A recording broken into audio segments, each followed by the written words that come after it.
dito tayo ngayon pupunta sa bagong kalsada, no? C5 Link Expressway.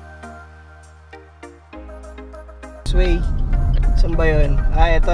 Ito yung bagong C5 Link papuntang Cavitex Expressway. So tatry natin ngayon.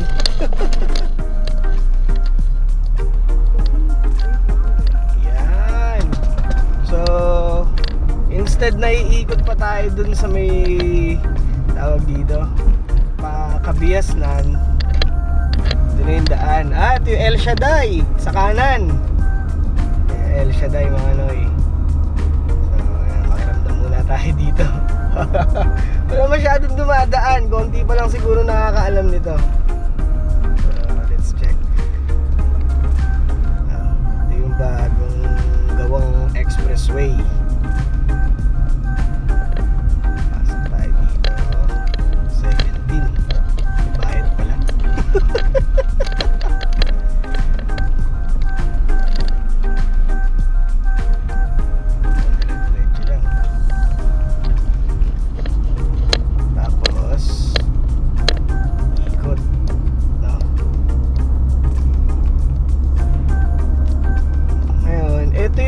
Sa kaliwa, yan yung C5 extension.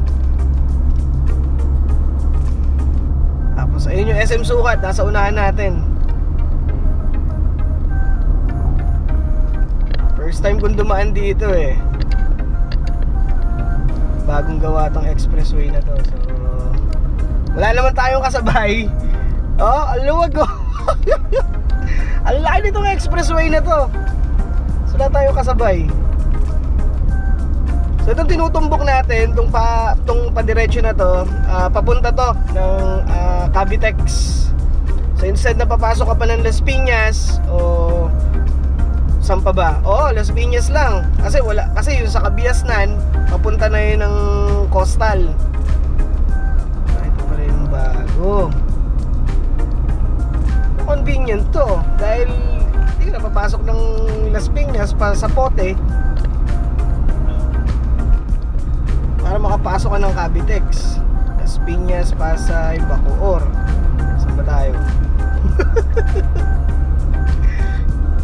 Basta dire-diretso lang.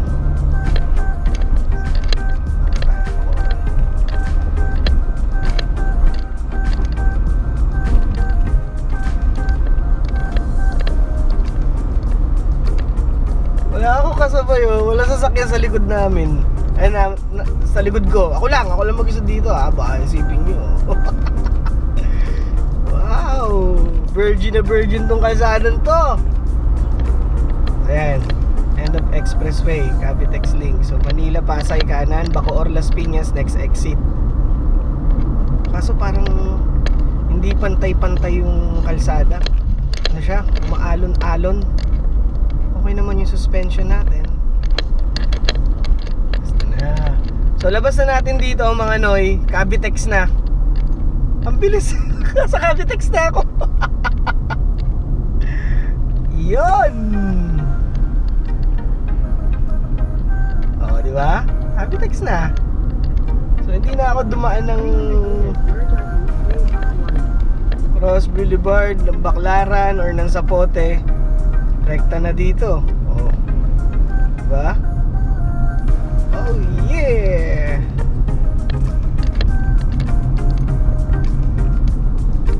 Alright.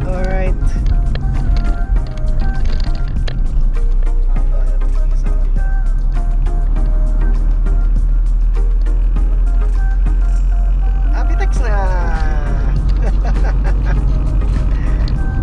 Ang bilis. Nakaiwas na tayo sa traffic.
natin dagat, kanan natin dagat din.